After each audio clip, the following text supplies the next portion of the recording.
नमस्कार। आज का हमारा विषय है सेल्स अर्थात कोशिका और उसकी संरचना। आइए हम जानते हैं कि मानव संरचना की मूलभूत इकाई कोशिका है, तो उसके आकार, प्रकार और उसकी क्रिया प्रणाली को हम आगे समझते हैं। कोशिका के अंतर्गत हम निम्नलिखित विषयों को आज यहाँ पर समझेंगे, जिसके अंतर्गत कोशिका के आविष्कार, अनुसंधान एवं उसका इतिहास, कोशिका के प्रकार, कोशिका संरचना। कोशिका संरचना के तात्पर्य कोशिका के भीतर पाए जाने वाले जो अवयव हैं वो निम्नलिखित हैं, जिनको हम अध्ययन करेंगे। केंद्रक, केंद्रिका, जीव द्रव्य, गोल्गी सम्मिश्र, कणाभसूत्र, अंतर प्रदब्ध जालिका, गुणसूत्र या पितृसूत्र, जीन्स, राइबोसोम्स, सेंट्रोसोम्स, लवक। और इसके बाद हम जानेंगे कि कोशिका के क्रिया प्रणाली क्या है या कार्य क्या है। मुख्य रूप से कोशिका के 3 कार्यों को हम बांटते हैं: वृद्धि एवं चयापचय, नवीनतम सृजन और प्रोटीन और अन्य आवश्यक पोषक तत्वों का संश्लेषण करना। प्रारंभ करते हैं हम यहाँ से। कोशिका जो है शरीर की एक संरचनात्मक और एक क्रियात्मक इकाई है। कोशिका मानव शरीर की सबसे संक्षिप्त या सबसे सूक्ष्म इकाई के रूप में जानी जाती है। इसमें स्वतः जनन की जो क्रिया है उसका सामर्थ्य होता है, अर्थात एक सेल दूसरे सेल का निर्माण करती रहती है। विभिन्न पदार्थों का यह छोटे से छोटा एक संगठित स्वरूप है, इकाई है। जिस प्रकार से किसी तालाब को या समंदर को भरने के लिए एक एक बूंद का महत्व है, मकान बनाने में एक एक ईंट का महत्व है, इसी प्रकार से इस शरीर के सृजन में, निर्माण में एक एक कोशिका की महत्वपूर्ण भूमिका है। कोशिका वो सभी प्रकार की क्रियाएं करने में सक्षम है जिसको हम सामूहिक रूप से जीवन कहते हैं। अंग्रेजी भाषा के शब्द सेल और लैटिन भाषा के शब्द सेलुला शब्द से निर्मित हुआ है सेल शब्द, इसको हम हिंदी में कोशिका कहते हैं, कोसा कहते हैं। इसका अर्थ होता है एक छोटा सा कमरा। कुछ सजीव जैसे जीवाणुओं के शरीर एक ही कोशिकाओं से बने होते हैं, अर्थात उन्हें हम एक कोशिकीय जीव भी कहते हैं। जबकि कुछ सजीव जिनमें मनुष्य आता है, उनका शरीर विभिन्न अनेक कोशिकाओं से मिलकर निर्मित होता है, इसलिए इन्हें हम बहुकोशिकीय सजीव भी कहते हैं। कोशिका की खोज के संदर्भ में हम बात करेंगे। सर्वप्रथम 1665 में रॉबर्ट हुक ने अपने अध्ययन में कोशिका का अनुसंधान किया। उसके बाद कोशिका सिद्धांत की बात आई। कोशिका संरचना सिद्धांत क्या है, उसमें स्लाइडेन और श्वान का महत्वपूर्ण योगदान है, जिन्होंने 1839 ईस्वी में कोशिका संरचना या कोशिका सिद्धांत की व्याख्या की है। सभी सजीवों का शरीर एक या विभिन्न, एक से अधिक कोशिकाओं से मिलकर निर्मित होता है। अतः सभी कोशिकाओं की उत्पत्ति पहले से उपस्थित कोशिकाओं में होती है। सजीवों की सभी जैविक कोशिकाएं जो है, क्रियाएं हैं, कोशिकाओं के भीतर संचालित होती रहती हैं। कोशिकाओं के भीतर ही आवश्यक आनुवांशिक सूचनाएं जो हेरेडिटरी इन्फॉर्मेशंस होती हैं वो संकलित होती हैं, वहाँ पर स्टोर होती हैं, जिनके परिणाम स्वरूप कोशिकाओं के कार्यों का नियंत्रण होता है। और न केवल नियंत्रण होता है बल्कि वो समस्त प्रकार की सूचनाएं कोशिकाएं आने वाली पीढ़ियों को भी स्थानांतरित करती हैं, हस्तांतरित करती हैं। जैसे कि हमारे अंदर जो भी गुण हैं, जो भी हमारी आदतें हैं, जो भी हमारे स्वभाव में स्वभावगत मौलिक फीचर्स हैं या विशेषताएँ हैं, वो हमें अपने माता पिता से प्राप्त हुई हैं। कोशिकाओं का यह जो गहराई का गहन अध्ययन है या विस्तृत अध्ययन है, इसको कोशिका विज्ञान कहते हैं या कोशिकीय जीव जैविकी भी कहते हैं। अंग्रेजी में इसको साइटोलॉजी और सेल बायोलॉजी के नाम से भी जाना जाता है। हम आविष्कार और अनुसंधान की जब बात करते हैं तो एक लंबा इतिहास कोशिका के संदर्भ में प्राप्त होता है हमें। रॉबर्ट हुक, जैसा हमने बताया, 1665 में अनुसंधान किया, जिसमें उन्होंने बोतल की कार्क की एक पतली परत के अध्ययन के आधार पर मधुमक्खी के छत्ते जैसे कोष्ठ देखे और उन्हें कोसा नाम दिया। यह तथ्य उन्होंने अपनी पुस्तक जो लिखी है माइक्रोग्राफिया में लिखा है, छपा है ये। रॉबर्ट हुक ने कोसा भित्तियों के आधार पर कोसा शब्द का प्रयोग किया है, तब से हम कोसा शब्द का प्रयोग करते हैं कोश के लिए, कोशिका के लिए। इसके बाद एंटोनी वॉन ल्यूवेनहॉक ने सर्वप्रथम जीवित कोशिका का अध्ययन 1674 ईस्वी में किया और उन्होंने यह अध्ययन करके देखा कि कोशिका के को दांत की खुरचनी में देखा, उसके सूक्ष्म पार्टिकल में देखा कोशिका को। इसके बाद 1831 में रॉबर्ट ब्राउन ने कोशिका में केंद्रक और केंद्रीयका का अध्ययन करके पता लगाया। उसके उपरांत तद्रोचित नामक वैज्ञानिक ने कोशिका का सिद्धांत 1824 में प्रतिपादित किया, परंतु इसका जो मुख्य श्रेय है वो वनस्पति विज्ञानी स्वास्थ्य शास्त्री जो हैं स्लाइडेन, जैकब स्लाइडेन हैं, उनको जाता है। साथ ही साथ श्वान एक वैज्ञानिक हुए हैं, उनको भी जाता है, जो जंतु विज्ञानी हैं, जिन्होंने ठीक प्रकार से 1839 में सिद्धांत को प्रस्तुत किया और बताया कि कोशिकाएं जो हैं वो पौधों तथा जंतुओं की एक क्रिएटिव यूनिट है या रचनात्मक इकाई के रूप में जानी जाती हैं। हम बात करते हैं उसके आगे, तो आगे 1855 ईस्वी में रुडॉल्फ विर्चो ने कोशिकाओं के विभाजन का सिद्धांत बतलाया। इसके बाद बार्टसन क्रिक ने पहली बार यह विधिवत घोषणा की कि जो डबल हेलिक्स संरचना है, जिसको हम डीएनए स्ट्रक्चर कहते हैं, ये 1953 में सिद्धांत दिया इन्होंने। इसके बाद कोशिका क्रम में विकास पर लिन मार्गुलिस ने अपने सिबियोस नामक शोध पत्र में 1981 में प्रतिपादित किया कोशिका क्रम का विकास कैसे होता है। फिर गुणसूत्र के नामकरण की चर्चा बाल्डेयर ने 1888 में की, उस पर उन्होंने अनुसंधान किया। फिर जो क्लोरोप्लास्ट सिम्पर या पर्ण रहित कोशिकाएं हैं, उनका भी नामकरण जो है 1883 में ईमे सेम्पर ने किया। फिर 1892 में बीजमैन ने सोमेटोप्लाज्म एवं जर्मप्लाज्म के बीच एक अंतर स्पष्ट किया अपने शोध अध्ययन के द्वारा। 1955 में जी.ई. पैलेट ने राइबोसोम्स की खोज की, उसको सिद्धांत को समझाया और इस प्रकार से इन अध्ययनों से ये मालूम चला कि कोशिकाएं दो प्रकार की होती हैं, एक जैव कोशिकाएं, वनस्पति कोशिकाएं। तो जो प्रोकैरियोटिक कोशिकाएं हैं और यूकैरियोटिक कोशिकाएं मेडिकल टर्मिनोलॉजी में दो प्रकार से हम बांट सकते हैं। ये जो पहली वाली प्रोकैरियोटिक कोशिकाएं ही प्रायः स्वतंत्र होती हैं, जबकि यूकैरियोटिक कोशिकाओं में बहुकोशिकीय प्राणियों में पाई जाती हैं। प्रोकैरियोटिक कोशिकाओं में कोई स्पष्ट केंद्रक या न्यूक्लियस या नाभिक नहीं होता है। इनमें पाए जाने वाले अल्प विकसित या कम विकसित केंद्रक को ही हम केंद्रकाभ नाम से जानते हैं, जो कि कोशिका द्रव्य के ऊपर बिखरे हुए होते हैं। इस प्रकार से कोशिका जीवाणु एवं नीली हरी शैवाल में पाई जाती हैं। उच्च श्रेणी के पौधों और जंतुओं में यूकैरियोटिक कोशिकाएं पाई जाती हैं। सभी यूकैरियोटिक कोशिकाओं में संगठित केंद्रक पाया जाता है, जो एक विशेष प्रकार के आवरण से ढका होता है। इन दो चित्रों के माध्यम से हम देख सकते हैं कि एक प्रोकैरियोटिक कोशिका है और एक यूकैरियोटिक कोशिका है। तो जो यूकैरियोटिक कोशिका है उसमें हम देखें न्यूक्लियस है और इसमें प्रोकैरियोट में न्यूक्लियस नहीं है। कोशिका संरचना की हम बात करते हैं तो कोशिकाएं सजीव होती हैं और वो सभी प्रकार के कार्य करती हैं जो मनुष्य करता है, जो सजीव प्राणी कर रहे होते हैं। इनके आकार के संदर्भ में जब बात की जाती है तो यहाँ विविधता है।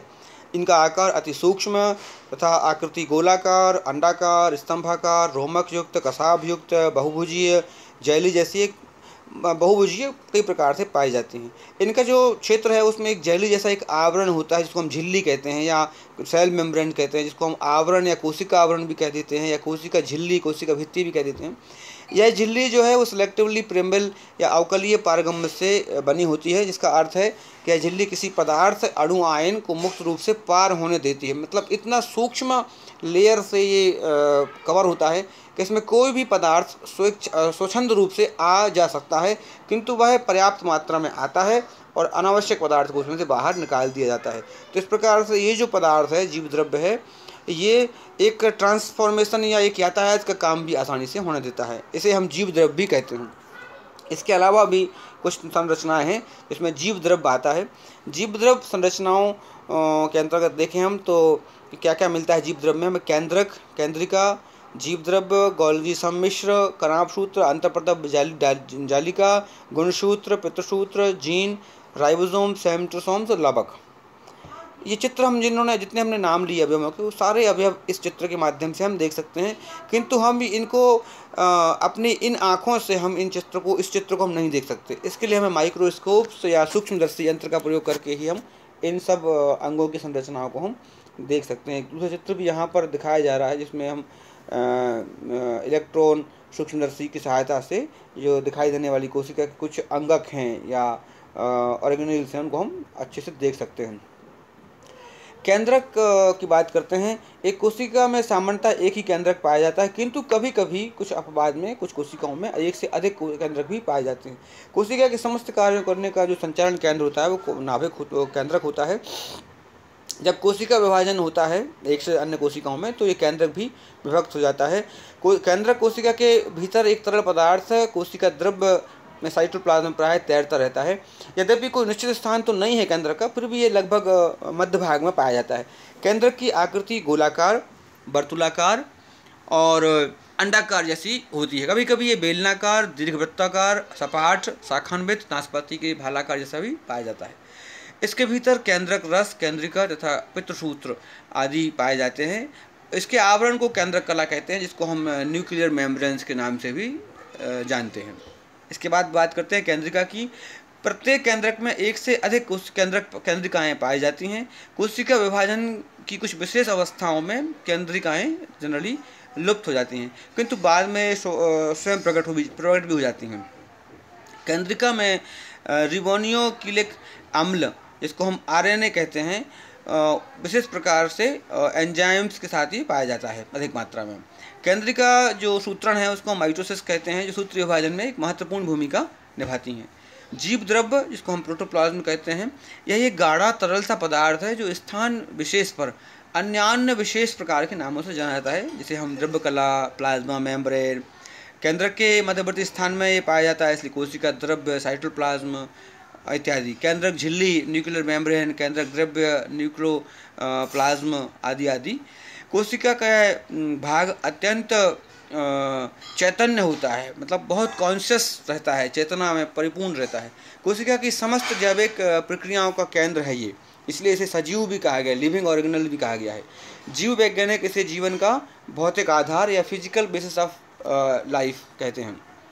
जिन सामान्यतः इसका निर्माण जो है वह कार्बन, हाइड्रोजन, ऑक्सीजन और तथा अनेक कार्बनिक और अकार्बनिक पदार्थों से मिलकर बनता है। अगर हम इसमें बात करें इसमें स्ट्रक्चर में, तो इसमें 80% तो जल की मात्रा होती है, 15% प्रोटीन पाया जाता है और 3% वसा और 1% कार्बोहाइड्रेट और अकार्बनिक लवण की मात्रा इसमें होती है। जीव द्रव्य के कई प्रकार हो सकते हैं, जिसमें कोलाइड है, कणाव है, तंतुमय, जालीदार और कुपिकार। गोल्गी सम्मिश्र या गोल्गी कॉम्प्लेक्स अपार्टस को हम देखें तो अब गोल्गी सम्मिश्र का जो नामकरण है 1898 में सर्वप्रथम कैमिलो गोल्गी ने किया। कैमिलो गोल्गी के नाम से ही इसका नाम गोल्गी सम्मिश्र पड़ा, उन्होंने इसकी खोज की। साधारणतः ये केंद्रक के बिल्कुल समीप पाया जाता है और ये अकेला भी हो सकता है और कई बार समूह में भी प्राप्त होता है। इसकी संरचना 3 कंपोनेंट्स या द्रव्य द्वारा होती है, घटकों द्वारा। इसमें सपाट कोष होते हैं, फ्लैटेंड सेक्स, बड़ी बड़ी कोश रिक्तिकाएँ, लार्ज वेसिकल्स और आशय वेसिकल्स पाए जाते हैं। यह एक प्रकार का नेटवर्क जैसा या जाल या गुच्छ जैसा प्रतीत होता है। इसका मुख्य कार्य जो है वो कोशिकीय श्रवण, जो सेल्युलर सीक्रेशन होता है, इसमें हम चाहे एंजाइम्स कहें या हार्मोन्स कहें, वो करना होता है। और प्रोटीन्स, वसाओं और कोशिका किण्वों, एंजाइम्स का इनको स्टोर करना, भंडारण करना, संग्रहण करना, इसका मुख्य रूप से काम है। कणाव सूत्र अर्थात माइटोकॉन्ड्रिया, माइटोकॉन्ड्रिया को हम लोग जानते हैं, इसको हम कोशिका का ऊर्जा घर भी कहते हैं या एनर्जी हाउस भी कहते हैं इसको हम। ये कणिकाएं जो हैं या शलाकाओं की आकृति जो है रूप में होता है। इसके अंगक जो हैं कोशिका द्रव्य में स्थित होते हैं। इसकी संख्या जंतुओं में लगभग 5 लाख तक हो सकती है। आकार आधा माइक्रोन से लेकर 2 माइक्रोन के बीच पाया जाता है। कुछ ऐसे उदाहरण भी हैं, रेयर केसेस में ये 40 माइक्रोन तक इसका आकार देखने में मिला है। ऐसे अनेक कार्य हैं जो इनके आकार और प्रकार पर निर्भर करते हैं। मुख्य रूप से यह कोशिका का जो श्वसन प्रश्वसन है, मतलब श्वास लेना छोड़ना की जो प्रक्रिया है, वह इसका मुख्य कार्य है। कोशिका का पावर प्लांट हम पहले बात कर चुके हैं और इसमें आवश्यक ऊर्जा का स्टोर होता है। एंडोप्लाज्मिक रेटिकुलम, अंतर्प्रद्रव्य जालिका जो है कोशिका द्रव्य में आशयों और नलिकाओं के रूप में पूरे शरीर में फैली होती है। स्थिति इसकी केंद्र के झिल्ली न्यूक्लियर मेम्ब्रेन तथा द्रव्यकला के मध्य में पाया जाता है, किंतु अक्सर यह संपूर्ण कोशिकाओं में फैली हुई होती है। यह दो प्रकार से हो सकती है, चिकनी सरफेस या स्मूथ सरफेस में सतह वाली, और खुरदरी या रफ सरफेस वाली हो सकती है। राइबोसोम्स जो हैं कि कण इस पर बिखरे होने के कारण इसकी सतह जो है खुरदरी होती है। इसका कार्य क्या है? मैकेनिकल सपोर्ट या यांत्रिक आधारण, जो बेसिस प्रदान करना, और द्रव्यों का प्रत्यावर्तन या एक्सचेंज ऑफ मटेरियल्स, अतः कोशिकीय अभिगमन, इंट्राकुलर ट्रांसपोर्ट, जिसमें प्रोटीन संश्लेषण इत्यादि की क्रियाएं जो होती हैं आदान प्रदान की, जो ट्रांसपोर्टेशन की, वो इसका मुख्य कार्य होता है। मुख्य बात करें हम गुणसूत्र प्रतिसूत्र की, तो ये क्रोमोसोम्स जो हैं, दो शब्दों से मिलकर बना है, क्रोम और जोम्स, अर्थात रंगीन पिंड, कलर बॉडीज़। ये प्रायः जो है जोड़ों में पाए जाते हैं, केंद्रों के भीतर, और कोशिका के विभाजन के समय केंद्रक भी इसके साथ विभक्त हो जाते हैं। इनमें स्थित जीवों को हम पूर्वजों के गुणों का, पैतृक गुणों का वाहक भी कहते हैं, जो माता पिता से ट्रांसफ़र होते हैं। इनकी संख्या जीवों में निश्चित होती है, जो 2 या 2 से अधिक जोड़ों में कई सैकड़ों की मात्रा में ट्रांसफ़र होते हैं। ये आकार में 1 माइक्रोन से 30 माइक्रोन तक लंबे हो सकते हैं। इनका आकार देखने में अंग्रेजी के एस अक्षर के समान दिखता है, और न्यूक्लियोप्रोटीन इनके अंदर मुख्य रूप से पाया जाता है। पितृसूत्रों के कुछ विशेष प्रकार हैं, जैसे लैम्ब्रस पितृसूत्र, पोलिटेने, क्रोमोसोम्स इत्यादि, और इनकी संख्या जो है XYZ आदि नामों से दी जाती है। ये बहुत महत्वपूर्ण है, क्योंकि गुणसूत्र ही एक वो जगह है, या वो जो माता पिता से जो भी हमारे अंदर आदतें हैं, जो भी हमारे लक्षण हैं, विशेषताएं हैं, गुण हैं, व्यवहार हैं, आदतें हैं, वो हमें प्राप्त होती हैं। इवन कई बार ऐसा भी सुनने में आता है कि जो हमारे अंदर बीमारियां होती हैं, वो बीमारियां भी हम माता पिता से कुछ हेरिडिटरी डिसऑर्डर्स भी गेन करते हैं। बात करते हैं जीन्स की। ये भी पैतृक गुणों के वाहक कहलाते हैं। Carrier of hereditary characters, chromosomes या पितृसूत्रों का निर्माण, हिस्टोन और प्रोटीन, डीऑक्सीराइबोन्यूक्लिक DNA और राइबोन्यूक्लिक एसिड RNA से, DNA और RNA से मिलकर इसका स्ट्रक्चर बनता है। जीन्स का निर्माण इन्हीं में से DNA के द्वारा होता है। कोशिका विभाजन के फलस्वरूप जब नए जीव के जीवन का सूत्रपात होता है, तो यही जीन पैतृक एवं शारीरिक गुणों के साथ माता पिता से निकलकर उनके बच्चों में स्थानांतरित कर दिए जाते हैं। जो भी माता पिता के अंदर की गुण हैं, उनकी आदतें हैं, उनके अंदर जो भी अच्छाइयाँ हैं, या जो भी उनके अंदर इवन जो रोग भी होते हैं, कुछ ऐसे आदतन या जो हेरिडिटरी पीढ़ी दर पीढ़ी ट्रांसफर हो जाते हैं, वो इन्हीं के माध्यम से होते हैं। यह आदान प्रदान माता के डिंब और पिता के शुक्राणु के माध्यम से जीन्स के द्वारा होता है। अमेरिका में स्थित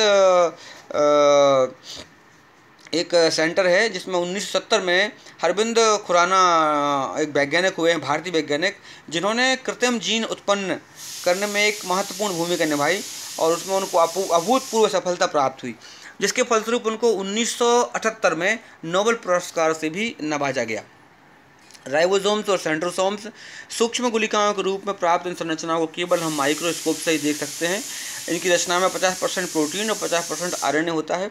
अंतर्प्रदब जालिका के ऊपर ये प्रायः पाए जाते हैं। ये प्रोटीन का संश्लेषण का काम करते हैं। सेंट्रोसोम्स जो हैं वो केंद्र के नज़दीक एक विशेष भाग को सेंट्रोस्फीयर के रूप में देखे जाते हैं, जिससे विशेष सेंट्रियोलों का एक जोड़ा पाया जाता है। कोशिका विभाजन के समय विभाजक कोशिका के ध्रुव का निर्धारण और कोशिकाओं में कशाम्भिका जैसी संरचनाओं को ये उत्पन्न करते हैं। अब बात करते हैं आखिरी पार्ट पर कोशिका के, जो कहलाता है लवक। हालांकि लवक जो है वो मनुष्यों में नहीं पाया जाता। लवक तो जो है पौधों और पेड़ पौधों में पाया जाता है। यह एक प्रकार के रंजक कण या पिगमेंट ग्रेन्यूल्स होते हैं, जो जीव द्रव्य में यदा कदा बिखरे पड़े रहते हैं। क्लोरोफिल धारक वर्ण के लवक को हरित लवक भी कहते हैं। इसी कारण से पौधों में हम देखते हैं हरापन होता है वनस्पतियों में, जो कि प्रकाश संश्लेषण में बहुत महत्वपूर्ण है। कुछ वैज्ञानिकों के मतानुसार लवक कोशिका द्रव्य वंशानुगति के रूप में कोशिका विभाजन के समय संतति कोशिकाओं में सीधे सीधे स्थानांतरित हो जाते हैं। अब हम बात करते हैं कोशिका विभाजन कार्यों की।